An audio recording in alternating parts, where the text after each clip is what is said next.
नमस्कार दोस्तों, मनीष कुमार शर्मा लक्ष्य मनीष से आपका हार्दिक स्वागत करता हूं।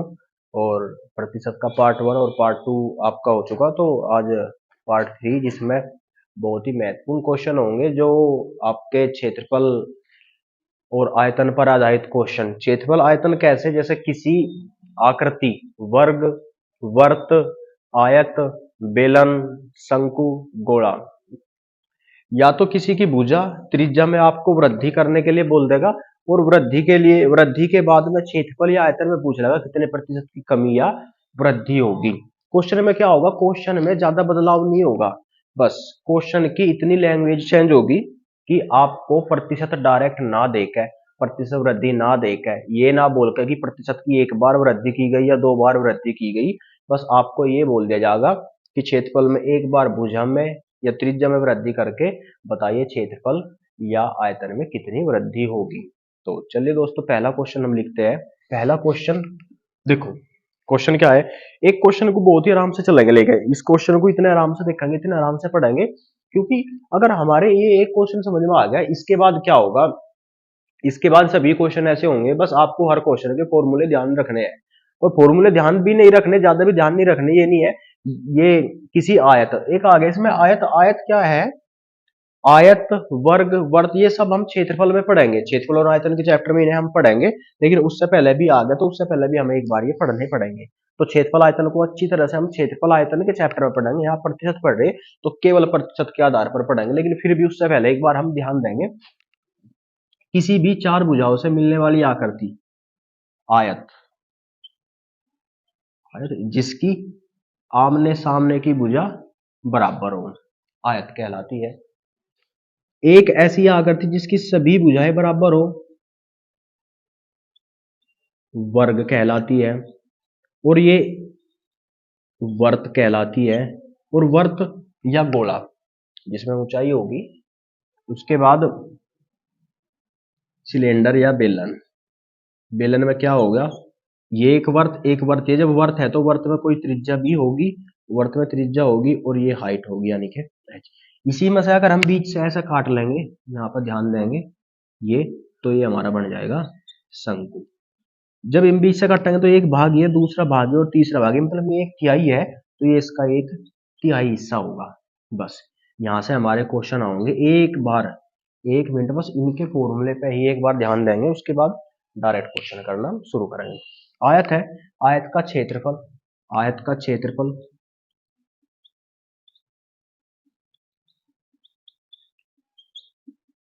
लंबाई गुना चौड़ाई। वर्ग का क्षेत्रफल, वर्ग का क्षेत्रफल भी यही होगा, लंबाई गुना चौड़ाई। बस ध्यान करना रखेंगे कि इसमें लंबाई और चौड़ाई जब सभी बराबर है, तो लंबाई भी, अगर लंबाई का भी मान a है और चौड़ाई का मान भी a है, क्योंकि लंबाई चौड़ाई दोनों के मान बराबर है, तो दोनों बराबर होंगे। और जब a की a में गुना करेंगे तो हम लिख सके a स्क्वायर, और a हमारी भुजा थी तो इसे हम लिख सकते हैं भुजा स्क्वायर, भुजा का वर्ग। वर्ग क्या होगा, पाई आर स्क्वायर, इसका क्षेत्रफल होगा। परिधि 2 पाई। बहुत ही अच्छे से पढ़ेंगे जब हम क्षेत्रफल आयतन पढ़ेंगे। अभी क्या करें, अभी प्रतिशत के आधार पर पढ़ रहे हैं। बेलन का आयतन पाई आर स्क्वायर, ये पाई आर स्क्वायर क्या है, जो ये इसमें वर्ग लगा हुआ है और ऊंचाई भी है तो साथ में। अच्छा, ये इसका एक तिहाई हिस्सा है, तो 1/3 पाई आर स्क्वायर। ये इनके फॉर्मूले हो गए। क्यों प्रतिशत में क्यों फॉर्मूले लिखने की आवश्यकता होगी, वो भी हमें किसी आयत, किसी आकृति की, इसलिए ताकि ये बोल रहा किसी आयत की लंबाई 40% बढ़ा दी जाती है और चौड़ाई 20% घटा दी जाती है। तो क्षेत्रफल में कमी या वृद्धि बताना। आयत के अगर क्षेत्रफल में कमी या वृद्धि कहेंगे, देखो अगर लंबाई में वृद्धि कह रहा तो एक बार लंबाई आया ना, एक बार वृद्धि। चौड़ाई में वृद्धि या कमी कह रहा है, एक बार चौड़ाई आया तो एक बार ही कमी या वृद्धि।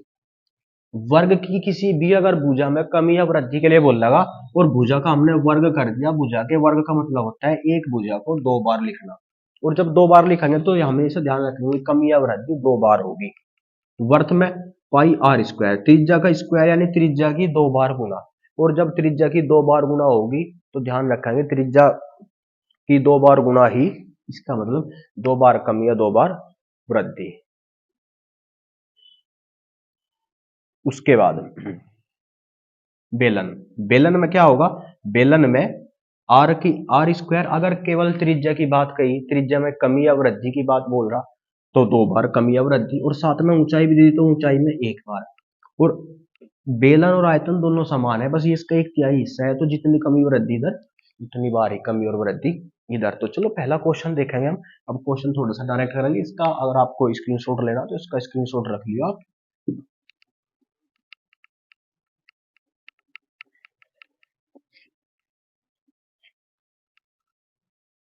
देखो पहला क्वेश्चन, पहले क्वेश्चन में बोल दिया किसी आयत की लंबाई में लंबाई 40% बढ़ा दी जाती है। ये कोई आयत था हमारा पुराना आयत। अब ये कह रहा है इसकी लंबाई 40% बढ़ा दी जाती है, इसकी लंबाई 40%, और जब 40 बढ़ा दी तो लंबाई पहले इतनी थी अब इतनी होगी। उसके बाद चौड़ाई 20% घटा दी जाती है, चौड़ाई 20% घटा दी जाती है, और जब घटा दी जाती है तो चौड़ाई पहले इतनी थी अब इतनी होगी। तो अब नया क्षेत्रफल हमें ज्ञात करना है। लंबाई पहले 100x थी और चौड़ाई पहले 100y थी। जब ये 100x तो ये भी 100x, ये 100y तो ये भी 100y। एक बार ध्यान देंगे, 100x थी, 40% बढ़ा दी तो अब कितनी होगी, डायरेक्ट 140x। 100 से कर रहे हैं ना क्वेश्चन, तो डायरेक्ट 140। जब ये 140x तो ये भी 140x। 100y में से 20 की कमी कर दी तो कितना हो गया, 80y, और ये 80y तो ये भी 80y। दोनों के क्षेत्रफल में बताना क्या परिवर्तन होगा।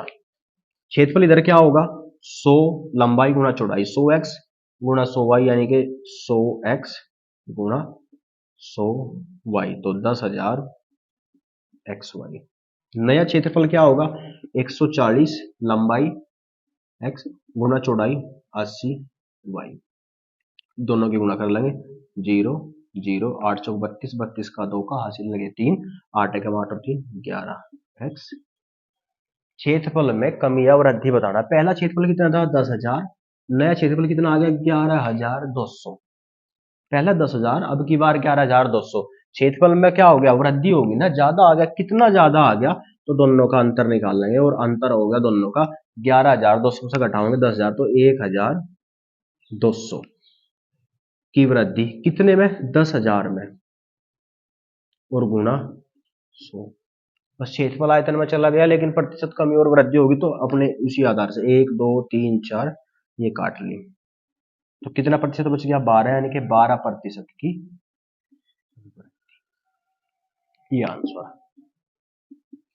क्वेश्चन यहां से चला शुरू और यहाँ खत्म, यानी थोड़ा ऐसा लग रहा कि क्षेत्रफल आयतन के आने से क्वेश्चन थोड़ा सा बड़ा हो गया, लेकिन बड़ा नहीं, क्वेश्चन को छोटा लेकर चलेंगे, छोटा करके चलेंगे, बिल्कुल केवल एक ही आधार पर डायरेक्ट क्वेश्चन करेंगे।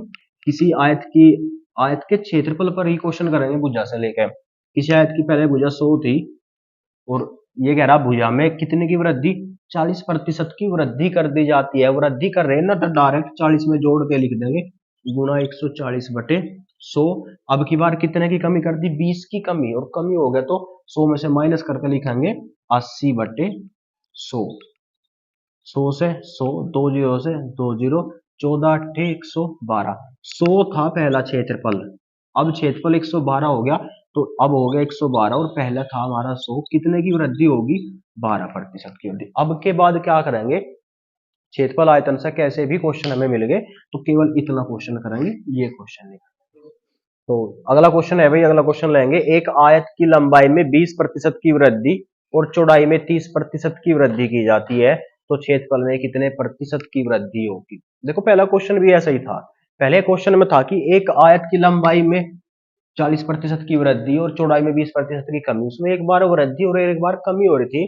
इसमें कह रहा है आयत की लंबाई में 20% की वृद्धि और इसकी चौड़ाई में 30% की वृद्धि। अब की बार दोनों बार ही वृद्धि करने के लिए बोला, तो बहुत ही छोटा करेंगे अब क्वेश्चन, और सारे ऐसे ही करेंगे। किसी आयत का क्षेत्रफल पहले 100 था, जितनी भी भुजा में कमी या वृद्धि होगी डायरेक्ट कर लेंगे। पहले 20% की वृद्धि करी तो 100 में जोड़ कर लिखेंगे 120/100। उसके बाद फिर 30% की वृद्धि तो 130/100। 2 जीरो से 100 से 100 और 2 जीरो से 2 जीरो। 12 गुणा 11, तो 12 की गुणा करेंगे, वो 12 गुणा 13, 12 की गुणा करेंगे 13 में, 12 गुणा 12 144, 144 और 12 156, 156। किसी आयत का क्षेत्रफल पहले 100 था, अब 156 हो गया, तो 156 हो गया, और जो कि पहले 100 था कितना बढ़ा दिया, 56% की वृद्धि। ये हमारा, देखो दोस्तों अगला क्वेश्चन है, यदि किसी वर्ग की भुजा को 10% बढ़ा दिया जाए तो क्षेत्रफल में कितनी वृद्धि होगी। पहली बार क्वेश्चन करते हैं आयत में, अब क्वेश्चन का किस में आ गया, वर्ग में। आयत वर्ग से कोई प्रभाव नहीं पड़ता, बस इतना प्रभाव पड़ेगा कि क्षेत्रफल में वृद्धि कह रहा है, तो आयत में जो भुजा है कितनी बार वृद्धि होगी, या वर्ग में भुजा को कितनी बार वृद्धि होगी, बस इसीलिए हमें फॉर्मूले की आवश्यकता है।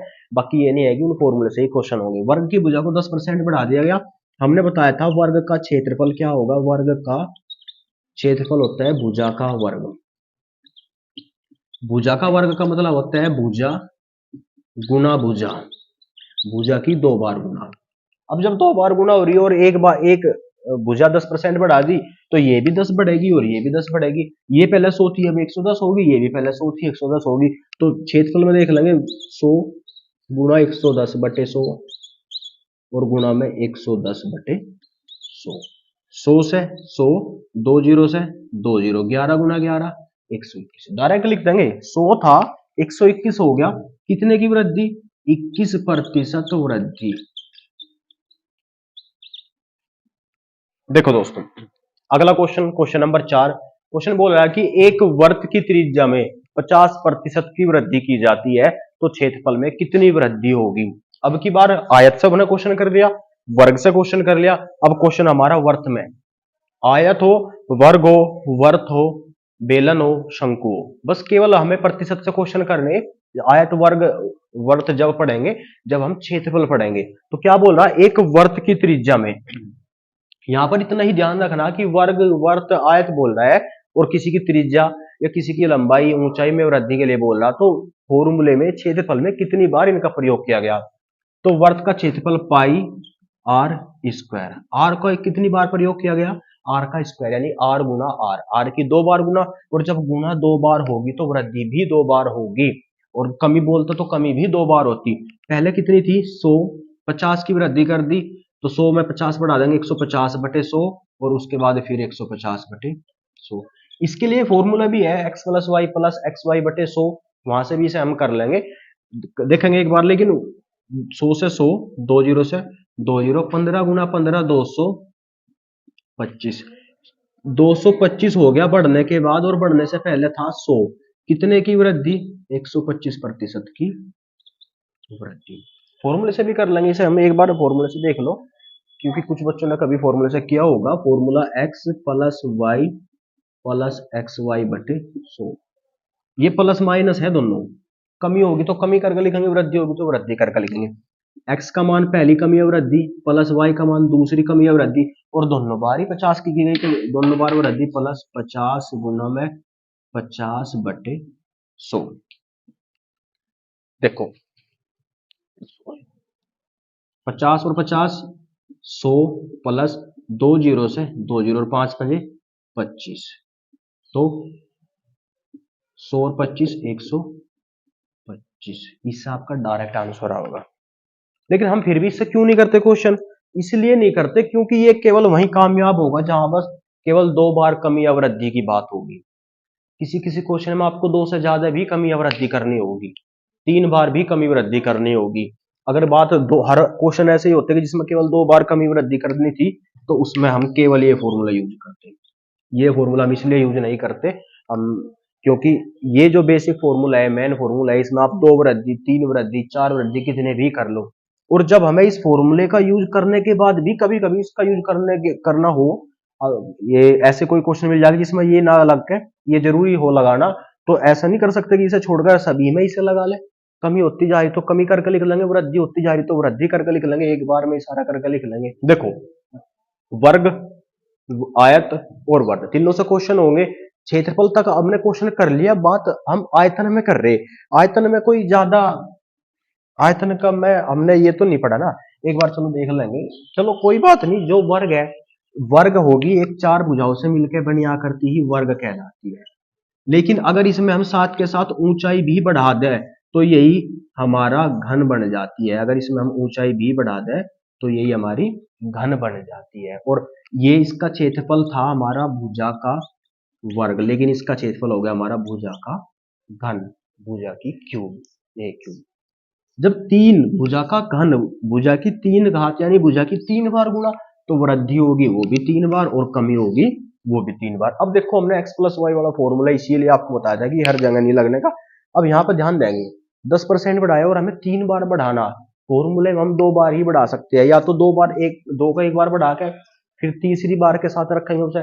और इतना बड़ा क्वेश्चन करने से बढ़िया है कि डायरेक्ट करेंगे, पहले 100, उसके बाद 10 की वृद्धि तो 110/100, फिर 10 की वृद्धि 110/100, और उसके बाद एक बार और 10 की वृद्धि तो 110/100। 100 से 100, एक दो तीन जीरो से एक दो तीन जीरो। अब 11 गुना 11 गुना 11, 11 का घन, 11 का घन 1331/10, 10 से भाग करेंगे तो 133.1। अब 100 था और 133.1 हो गया। 100 से ज्यादा अगर मान होगा तो वृद्धि होगी, और 100 से कम मान होगा तो कमी होगी। कितना ज्यादा है? 133.1 माइनस 100, 33.1% वृद्धि। तो वर्ग हो, घन हो, क्षेत्रफल हो, आयतन हो, कोई ज्यादा बड़े क्वेश्चन नहीं है, बस केवल फॉर्मूले से चलेंगे क्वेश्चन। अगला क्वेश्चन लेंगे, क्वेश्चन नंबर 6। देखो अब की बार क्वेश्चन वर्ग, वर्त और घन से अलग हो गया, थोड़ा सा गोले की बात कर रहे हैं। गोला, ये गोले का बस डायरेक्ट फॉर्मूला ही निकालना है, गोले का आयतन, और गोले के आयतन का फॉर्मूला लिख के, और जो भी गोले के आयतन का फॉर्मूला होगा उसी से डायरेक्ट हमारा क्वेश्चन होगा। फॉर्मूला होगा गोले का आयतन 4/3 पाई आर क्यूब, ये होगा गोले का आयतन। देखो व्यास कम किया गया, अब की बार पहले यहां देख लेंगे त्रिज्या, त्रिज्या की तीन बार घात हो रही है, यानी कि ये तीन बार गुणा होगी, और कमी होगी तो तीन बार, वृद्धि होगी तो भी तीन बार। लेकिन इसमें त्रिज्या से नहीं, इसमें व्यास से क्वेश्चन आ गया, समझेंगे व्यास क्या हो। कुछ बच्चों को ये नहीं पता कि व्यास क्या हो, तो व्यास देख लेंगे। अगर यहाँ से सेंटर से लेके, यहाँ केंद्र से लेके इस गोलाई से जो भी हम एक गोला बना देंगे, एक वर्त बना देंगे, यहां से यहां तक जो दूरी होगी इसकी त्रिज्या होगी, और इसी त्रिज्या को अगर हम आगे बढ़ा देंगे तो त्रिज्या का दो गुना हो जाएगा, जितनी त्रिज्या इधर उतनी ही इधर, यानी वर्त के किसी एक छोर से दूसरे छोर तक, वर्त के किसी एक छोर से केंद्र से जाती हुई एक रेखा खींच देंगे जो दूसरे छोर तक जाती हो, तो व्यास होगी, व्यास बराबर त्रिज्या का दो गुना 2r। अब अगर इसमें वृद्धि करने के लिए बोलेगा तो इसमें ये वृद्धि होगी, अगर ये यहां से यहां तक वृद्धि कर दी हमने तो ये हो जाएगा, जब इधर भी वृद्धि होगी तो इधर भी वृद्धि। हमेशा ध्यान रखिए अगर त्रिज्या में वृद्धि होगी तो साथ साथ व्यास में भी वृद्धि होगी, क्योंकि व्यास त्रिज्या का दो गुना होगा। क्वेश्चन में आपको त्रिज्या में वृद्धि करने के लिए बोल दो या व्यास में वृद्धि करने के लिए बोल दो, बात एक ही है। ये लिखेंगे कितनी बार वृद्धि हो रही, कितना, ये फॉर्मूले में क्षेत्रफल में क्या होगा इसका आयतन 4/3 पाई आर क्यूब, और आर की क्यूब, आर की तीन बार घात आ गई, इसका मतलब आर की तीन बार गुना, और जब आर की तीन बार गुना होगी तो कमी या वृद्धि भी तीन बार ही होगी। 40% कम किया गया, 100 था, 100 से 40 कम कर दिया तो कितना बच गया 60/100, उसके बाद फिर 40 कम 60/100, और उसके बाद फिर 40 कम तो 60/100। देखो 100 से 100 भाग, दो जीरो से दो जीरो, जीरो से एक और जीरो, 6 गुना 6 गुना 6, 6 का घन, तो 6 का घन 216/10, 21.6। अब ध्यान देंगे कि कितना प्रतिशत कम किया गया। किसी गोले का आयतन पहले 100 था और घटने के बाद 21.6 रह गया, तो देख लेंगे कितने की हमने कमी कर दी, 100 माइनस 21.6। 100 में से जब हम 21.6 घटाएंगे तो घटा लेंगे, 100 में से 20 गए 80, एक और गया 79, यानी ये 78.4% कमी, और यही अच्छा 78.4% की कमी। देखो दोस्तों क्वेश्चन नंबर 7, यदि एक बेलन की त्रिज्या, क्वेश्चन गोले से भी कर लिया हमने, बेलन का क्वेश्चन आ गया, यदि एक बेलन की त्रिज्या 50% कम कर दी जाती है और ऊंचाई 50% बढ़ा दी जाती है तो आयतन में क्या परिवर्तन होगा। आयतन की बात हो रही, जब आयतन की बात हो रही तो बेलन का आयतन ही लेंगे हम पहले। बेलन का आयतन, बेलन का आयतन बराबर पाई आर स्क्वायर एच। हमें केवल ये देखना कि क्वेश्चन में एक तो त्रिज्या आर, दूसरी ऊंचाई एच, केवल दो ही मान आए, और जब दो ही मान आए तो दो ही मान पर आधारित क्वेश्चन होंगे ना। देखेंगे, ये कह रहा है त्रिज्या में 50% कमी कर दी जाती है, त्रिज्या में 50% कमी कर दी जाती है, और त्रिज्या में कमी की बात हो रही, त्रिज्या का स्क्वायर यानी त्रिज्या की दो बार गुना, तो कमी दो बार होगी, और ऊंचाई में एक 50% बढ़ा दी जाती है, यानी कि ऊंचाई में एक बार वृद्धि। तो क्वेश्चन करेंगे 100 गुना में 50/100 था, 50 घटा दिया, अगर कमी होगी 100 में से कम करके लिखेंगे, और वृद्धि होगी 100 में जोड़ कर लिखेंगे। तो त्रिज्या में 50 कम कर दिया, 100% था, 50 कम कर दिया तो 50 रह गया, और त्रिज्या का स्क्वायर यानी कि दो बार गुना 50/100, और ऊंचाई 50% बढ़ा दी जाती है। जब 50 बढ़ा दी जाएगी, 100 में 50 बढ़ा गए, 100 + 50 150, यानी 150/100। 100 से 100, एक दो, दो जीरो से दो जीरो, ये जीरो से ये जीरो, भाग तो नहीं करते, डायरेक्ट डालेंगे। 5 गुना 5 25 गुना 15/10, और 25 की गुना 15 में कराएंगे तो 25 पंजे 125 का, 5 का हासिल लगे 12, 25 एकम 25, 25 और 12 37, 375/10, 37.5। देखो, पहले आयतन 100 था, और घटने के बाद 37.5 रह गया, तो कितने की कमी, 100 था, 37.5 रह गया, 62.5 की कमी। बताओ, इतने आसान क्वेश्चन, जिन क्वेश्चन को केवल पढ़ के ये लगता था कि पता नहीं क्या क्वेश्चन, ऐसे लैंग्वेज में ऐसे क्वेश्चन थे कि एक बेलन की त्रिज्या पढ़ तो हम प्रतिशत रहे, निकाल तो हम प्रतिशत रहे, साथ में बेलन भी आ गया, त्रिज्या में कभी त्रिज्या में कमी करने के लिए बोल दिया, कभी त्रिज्या में वृद्धि करने के लिए बोल दिया। वे क्वेश्चन आज इतने आसान लग रहे हैं हमें, तो कुछ भी नहीं, बस केवल थोड़े से फॉर्मूला आपको याद रखना, और इन फॉर्मूले की आपको जरूरत दोबारा भी पड़ेगी जब हम क्षेत्रफल और आयतन ही पढ़ेंगे। ठीक है, देखो दोस्तों, अगला क्वेश्चन लेंगे, और इस टाइप का क्षेत्रफल और अपने आयतन पर आधारित क्वेश्चन का ये अंतिम क्वेश्चन होगा आपका। शायद मुझे आशा है कि किसी का कोई भी क्वेश्चन इसमें डाउट में ना हो, कोई भी क्वेश्चन ना बच गया हो। हम क्वेश्चन तो हम कम ही करा रहे, लेकिन टाइप हम सभी करा रहे, हर टाइप से हम दो दो क्वेश्चन, एक एक क्वेश्चन सभी के लिए लेकर आ रहे, ताकि आपका एक भी टाइप ना बच सके।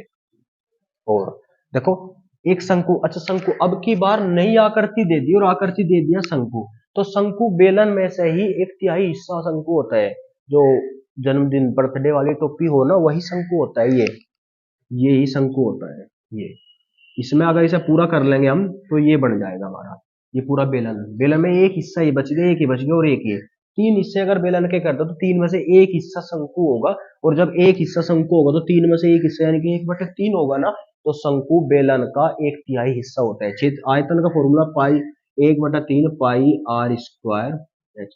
केवल इनसे मतलब है हमें, आर से, त्रिज्या से और एच से। आर की स्क्वायर, आर की दो बार गुना, यानी कि त्रिज्या में दो बार कमी या वृद्धि, ऊंचाई में एक बार कमी या वृद्धि। त्रिज्या को कितना कम किया गया, 10 कम किया गया, दो कितनी बार कम होगा, दो बार, तो 100 गुना 90/100, और गुना 90/100। उसके बाद ऊंचाई कितनी बढ़ा दी गई, 40% बढ़ा दी गई, और जब 40 बढ़ा दी जाती है तो 100 में जोड़ कर लिखेंगे गुना 140/100। दो जीरो से तो दो जीरो, और दो जीरो से ये दो जीरो, इस जीरो से ये जीरो। देखो गुना करेंगे, 9 गुना 9, 9 ने 9 गुना 9 81, 9 का वर्ग 81 गुना 14/10। 14 की गुना कर लेंगे, 14 4 एकम 4, उसके बाद 4 अठे 32, और एक एकम 1 32, और एक 33, 33 का 3 का हासिल लगे 3, और 8 एकम 8, 8 और 3 11, 1134/10, यानी 113.4। किसी शंकु का आयतन पहले 100 था और बढ़ के 113.4 हो गया, कितने की वृद्धि, 113.4 माइनस 100, यानी 13.4% की वृद्धि। आज की क्लास दोस्तों थोड़ी सी लंबी होगी, थोड़ी बड़ी होगी, इसी में ही हम एक आपकी एक टाइप और, परीक्षा में फेल पास पर आधारित प्रश्न। ये भी प्रश्न उतने ही महत्वपूर्ण है जितने महत्वपूर्ण क्षेत्रफल के क्वेश्चन थे। अब प्रतिशत में अभी भी इतने ज्यादा टाइप बच गई, और ज्यादातर क्या होगी, दो तीन टाइप से करा गया कुछ क्वेश्चन। कभी कभी ऐसा हो कि कुछ टीचर कुछ दो तीन टाइप से आपको क्वेश्चन करा के और 40 मिनट में 50 मिनट में मैराथन बोल के और पूरी टाइप खत्म कर दें। उसमें क्या हो, उसमें आपके हर टाइप नहीं क्लियर हो पाती। तो एक टाइप के और क्वेश्चन हम ले रहे हैं परीक्षा में फेल पास पर आधारित प्रश्न। चलिए देखेंगे। ये कह रहा है एक इंजीनियरिंग छात्र को उत्तीर्ण होने के लिए 36% अंक हासिल करने होते हैं।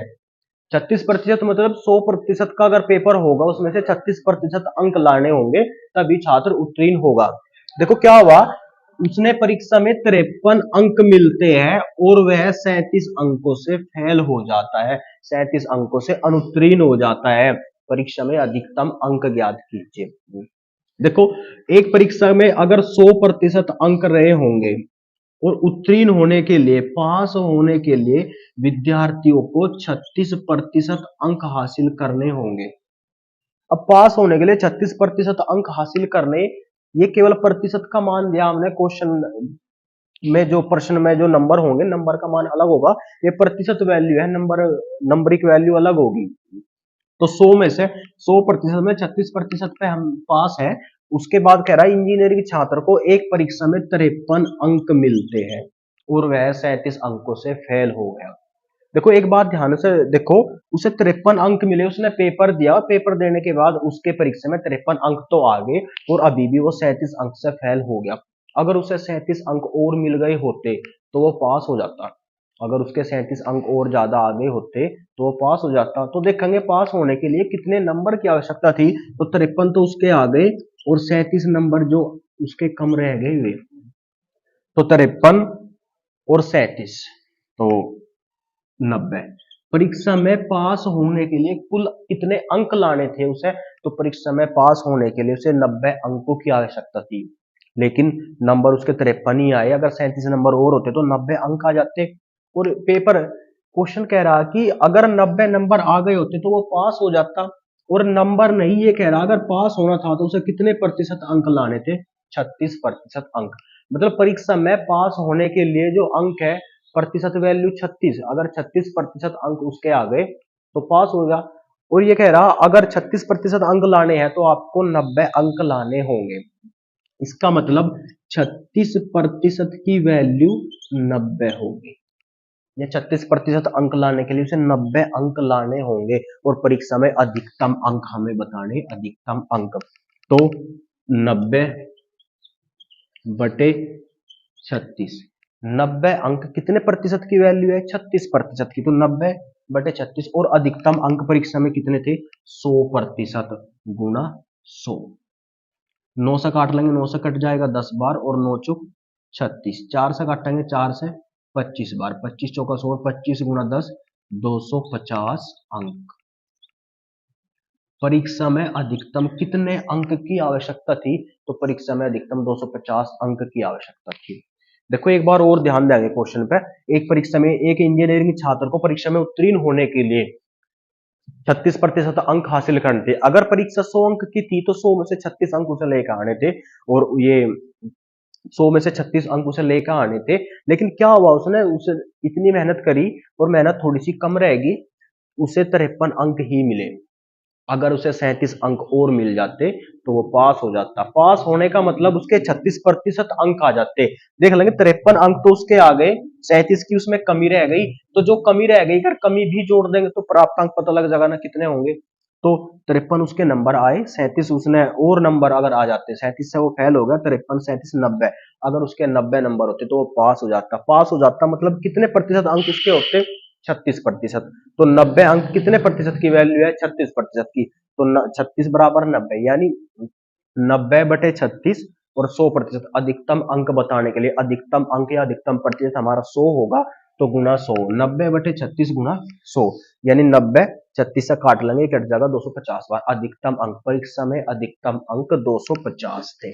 देखो अगला क्वेश्चन, देखो अगला क्वेश्चन दोस्तों, क्वेश्चन है 5 विषयों में परीक्षा आयोजित की गई। देखो एक क्लास में 5 विषय में, जैसे हिंदी, इंग्लिश, मैथ, साइंस और कला, तो एक स्कूल में 5 विषयों में एक परीक्षा आयोजित की गई।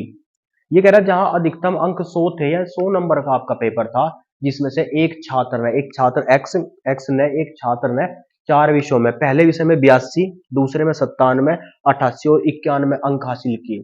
बाद में हमें यह ज्ञात हुआ कि पूरी परीक्षा में 5 के 5 विषय में मिला के उसके कुल अंक 90% थे, और जो 5वें परीक्षा के अंक नहीं दिए वे हमें ज्ञात करने की 5वीं परीक्षा में उसने कितने अंक हासिल किए। तो 5 विषय थे, 5 में से 4 विषयों का उसने दिया। एक बार 4 विषयों का देख लेंगे, 4 विषयों में कितने अंक उसे मिले होंगे। पहले विषय में 82, दूसरे विषय में 97, तीसरे विषय में 88, चौथे विषय में 91, और 5वें विषय में हमें नहीं पता, तो 5वें विषय का हमें ज्ञात करना। 5वें विषय में उसे, अब तक ये देख लेंगे अब तक उसने कितने अंक हासिल किए। 2 7 9, 9 और 8 17, 17 और 1 18 का 8 का हासिल 1, 8 और 1 9 और 9 18, 18 और 9 27, 27 और 8 35, 358 अंक उसने अब तक हासिल किए 4 परीक्षा में। और प्रत्येक परीक्षा कितने कितने अंक की थी, तो प्रत्येक परीक्षा 100 अंक की थी। एक परीक्षा में 100 अंक थे, 1 2 3 4 5, कुल कितनी परीक्षा 5, और जब एक में 100 तो कुल अंक कितने थे, 500 अंक थे। कुल अंक 500, और परीक्षा में कह रहा है कि उसने कुल 90% अंक हासिल किए। 500 का 90%, 90/100, 2 जीरो से 2 जीरो, 9 पंजे 45, कुल कितने अंक हासिल किए उसने, कुल 450 अंक हासिल किए, जो कि 4 विषयों में कितने अंक हासिल किए, 358 हासिल किए। अब 4 विषयों के 358 और 5 विषयों के 450 है। अगर 5 विषय में से 4 विषय के हम कम कर देंगे, घटा देंगे, तो हमें पता लग जाएगा कि 5वें विषय में उसने कितने अंक हासिल किए। तो 450 माइनस 358, 10 में से 2 8 गए, 2, 14 में से 5 गए 9 और 0, तो 5वें विषय में उसने 92 अंक हासिल किए। ये क्वेश्चन था दोस्तों। देखो एक बार और ध्यान देंगे, ये कह रहा 5 विषयों में एक परीक्षा आयोजित की गई जिस पर एक विद्यार्थी ने 5 विषयों में एक परीक्षा आयोजित की गई जिस पर प्रत्येक परीक्षा के लिए अधिकतम अंक 100 थे, और एक विद्यार्थी ने 4 परीक्षा में, जिसमें से पहले परीक्षा में 82, 97, 88 और 91, 4 परीक्षाओं में अलग अलग अंक हासिल किए, और बाद में जब उसके कुल अंक हमें ज्ञात हुए, हमने पता लगा कि उसके कुल अंक का 90% था। तो एक बार 4 विषय में कितने उसे अंक हासिल किए, 385 अंक हासिल, 358 अंक हासिल किए। कितने में से, 100 नंबर का एक पेपर था और 5 पेपर थे, तो 500 पेपर में से, 500 अंक में से। अब 500 में से अगर उसके 90% अंक आ गए, तो सबसे पहले ध्यान देंगे कि कितने नंबर उसने हासिल किए, 450, जिनमें से 4 परीक्षा में कितने आए, 358। 5 परीक्षा में से 4 परीक्षा के अगर हम माइनस करें तो एक परीक्षा का बच जाएगा, जो कितना था, 92।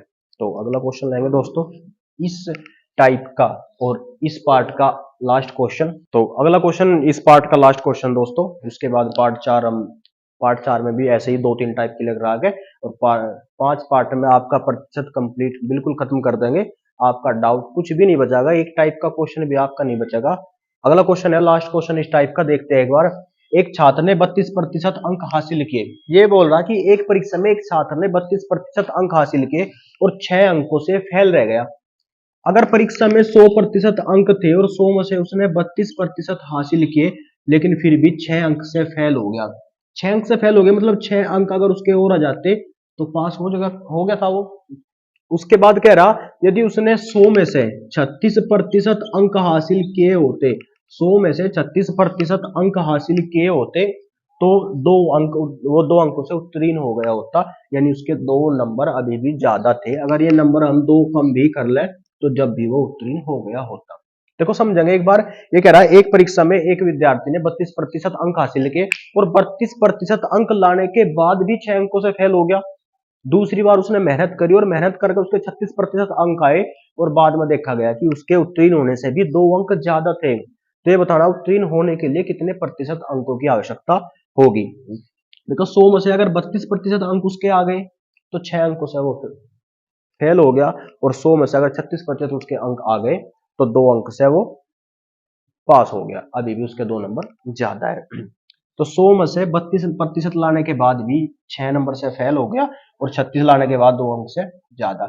इसका मतलब उधर 32% अंक ला रहा था, इधर 36% अंक ला रहा, तो कुल प्रतिशत कमी या वृद्धि कितनी देखी गई हमें? 4% कमी या वृद्धि देखी गई। और इस 4% की कमी या वृद्धि के बाद क्या होगा? इस 4% की वृद्धि में, इस 4% की वृद्धि में हमने देखा जो हमारे 6 नंबर कम थे, वो अब 6 नंबर कम ना होकर वो 2 नंबर ज्यादा हो गए।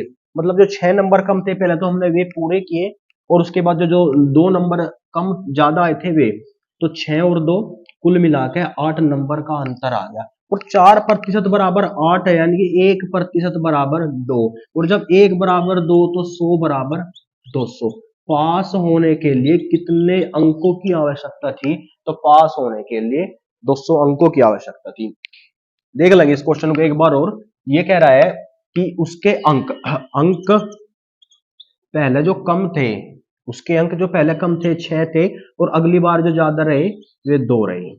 इसके बाद इसके बाद उसके बाद अगर प्रतिशत की बात करेंगे, केवल प्रतिशत की, पहले उसने 32% अंक हासिल किए और दूसरी बार उसने 36% अंक हासिल किए।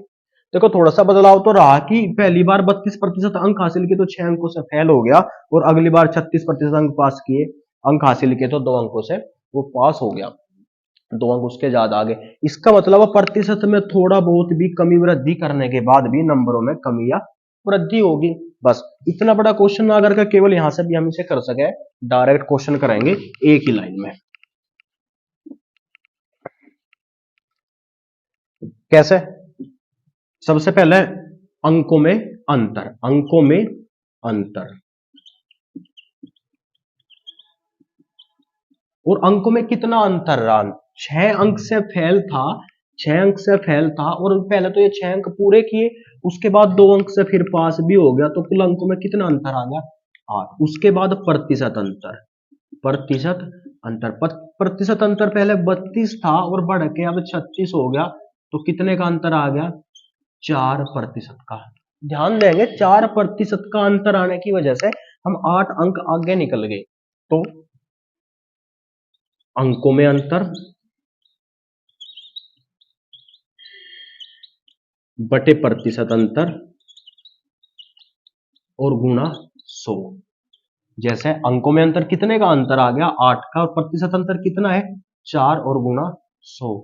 4 दूनी 8 और 100 गुणा 2 200, ये आ गए कुल अंक, तो बराबर कुल अंक। ये हमारा फॉर्मूला है। अगर हम फॉर्मूले से भी आपको क्वेश्चन करेंगे, तो ये हमारा लास्ट क्वेश्चन था आज का। और इसके बाद हम आगे और 2 टाइप के बाद, इसके 2 टाइप के बाद पार्ट 4 और पार्ट 5, जो 5वां पार्ट होगा वो आपका अंतिम पार्ट होगा, जिसमें आपका प्रतिशत कंप्लीट होगा। उसके बाद लाभ हानि बट्टा ऐसे ही चलता रहेगा। तो ठीक है दोस्तों, इसके बाद मिलते हैं पार्ट 4 में। इसके बाद पार्ट 4 और 5 के बाद इस चैप्टर को पूरा खत्म करेंगे। धन्यवाद दोस्तों, जय हिंद।